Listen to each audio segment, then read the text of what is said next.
ಕಡೆಗೆ ಇನ್ನೊಬ್ಳು ಓಡ್ತಾ ಬಂದ್ಲಂತ. ನಂದೊಂದು ಲಾಸ್ಟ್ ಕಂಪ್ಲೇಂಟ್ ಇದೆ ಹೇಳಿಬಿಡ್ತೀನಿ ಅಂತ.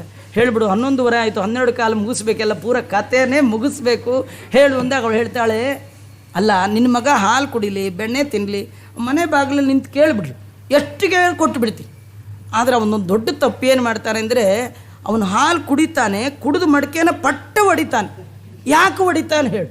ಎಲ್ಲ ನಮ್ಮಲ್ಲಿ ಹಾಲು ಕರಿಯೋಕ್ಕೆ ಪಾತ್ರನೇ ಇಲ್ಲ. ಈ ಮೊಟ್ಟ ಮೊದಲ ಬಾರಿಗೆ ಯೂಸ್ ಆ್ಯಂಡ್ ಥ್ರೋ ತೋರಿಸಿಕೊಟ್ಟ ದೇವರು ಯಾರಂದ್ರೆ ಕೃಷ್ಣ. ಯೂಸ್ ಆ್ಯಂಡ್ ಥ್ರೋ ಇದು ಮೊಟ್ಟ ಮೊದಲ ಬಾರಿ. ಇವತ್ತು ನೀವು ಕಂಡುಹಿಡಿದಿದ್ದಲ್ಲ ರೀ.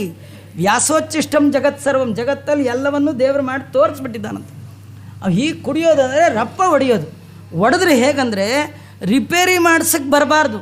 ಕೆಲವರು ಸ್ಟೀಲ್ ಪಾತ್ರೆ ತೂತು ಬಿದ್ದರೆ ಅದನ್ನು ಕೊಡೋಲ್ಲ ಯಾರಿಗೂ, ಅದು ಹಾಕಿ ಒಂದು ಬಟ್ಟೆನಾರು ತೊಗೊಂಡ್ಬಿಡ್ತಾರೆ, ಇನ್ನೇನು ಸಣ್ಣ ಬಟ್ಲು ತೊಗೊಂಡ್ಬಿಡ್ತಾರೆ. ಏನೋ ಎಕ್ಸ್ಚೇಂಜ್ ಆಫರು, ಹಳೆ ಬಟ್ಲೆಲ್ಲ ಕೊಟ್ಟು ಹೊಸದು, ಹಳೆ ಕಲಿ ಕೊಟ್ಟು ಹೊಸ ಕಲಿ, ಫ್ರೆಶ್ಶಾಗಿ ಕಲಿನ ಮನೆಗೆ ತಂದಿಟ್ಕೊಳ್ಳೋದು, ಅದೆಲ್ಲ ತಂದಬಾರ್ದು. ಕೃಷ್ಣ ಪಾತ್ರೆ ಹೊಡೆದ್ರೆ ಜನ್ಮದಲ್ಲಿ ರಿಪೇರಿ ಮಾಡ್ಲಿಕ್ಕೆ ಬರಬಾರ್ದು, ಅದು ಹೋಯ್ತಂತಾನೆ ಅರ್ಥ. ಹಂಗೆ ಹೊಡಿತಿದ್ದು ನಾನು. ಅದಕ್ಕೆ ಕೃಷ್ಣ ಅವ್ರ ಅಮ್ಮಂಗೆ ಕೇಳಿದ್ರೆ ಕೃಷ್ಣ ಹೇಳಿದ್ನಂತೆ, ಅವ್ರ ಮನೆ ಪಾತ್ರೆ ಅದೇ ಮೊದಲೇ ಒಡೆದೋಗಿತ್ತು, ನಾ ಹೊಡೆದಾಗ ಏನೋ ಹೀಗೆಲ್ಲ ಹೇಳ್ತಿದ್ದ. ನಾನು ಹೊಡೆದಾಕಿದ್ದೆಲ್ಲ ಅವೆರಡು ಬೆಕ್ಕುಗಳು ಜಗಳ ಆಡ್ತಾ ಪಾತ್ರೆ ಮೇಲೆ ಬಿದ್ದು ಒಡೆದಾಯಿತು, ನಂಗೆ ಸುಮ್ಮನೆ ನನ್ನ ಮೇಲೆ ಹೇಳ್ತಾ ಇದ್ದಾಳೆ, ಹೀಗೆಲ್ಲ ಹೇಳ್ತಿದ್ದ.